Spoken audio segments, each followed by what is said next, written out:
السلام عليكم ورحمة الله وبركاته. الحمد لله والصلاة والسلام على أشرف المرسلين وعلى آله وصحبه أجمعين. أما بعد.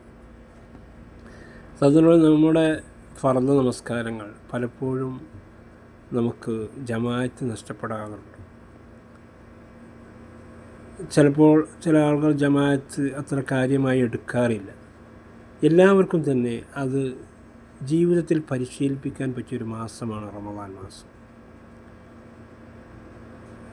എൻ്റെ എല്ലാ 5 വക്ത് നമസ്കാരവും അത് പള്ളിയിൽ തന്നെ പോയി നമസ്കരിക്കണം എന്ന ദൃഢനിശ്ചയം നമ്മൾ ഓരോരുത്തരും റമദാൻ്റെ തുടക്കത്തിൽ തന്നെ എടുക്കേണ്ടതുണ്ട്.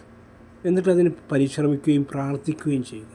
പഠിച്ചവനെ, എനിക്ക് 5 വക്ത് നമസ്കാരവും പള്ളിയിൽ ജമാഅത്തായി പോയി തന്നെ നമസ്കരിക്കണമെന്ന് എപ്പോഴും പ്രാർത്ഥിക്കുകയും അതിന് പരിശ്രമിക്കുകയും ചെയ്യുക. ബാങ്ക് കൊടുക്കുന്നതിന് മുമ്പ് തന്നെ വദു കൊടുക്കുകയും എന്നിട്ട് ബാങ്ക് കൊടുക്കുമ്പോൾ തന്നെ അത് പള്ളിയിലെത്തുകയും സുന്നത്ത് നമസ്കാരങ്ങളൊക്കെ നമസ്കരിച്ച് ഖുർആൻ ഓതി നമസ്കാരത്തിന് വേണ്ടി കാത്തിരിക്കുന്ന ഒരാളായി മാറാൻ നമ്മൾ ഓരോരുത്തരും ശ്രമിക്കുക. അതിന് നമ്മൾ അള്ളാഹുവിനോട് പ്രാർത്ഥിക്കുകയും അതിനുവേണ്ടി പരിശ്രമിക്കുകയും ചെയ്യുക. അള്ളാഹു ഖൈറാക്കട്ടെ. അസ്സലാമു അലൈക്കും വറഹ്മത്തുള്ളാഹി.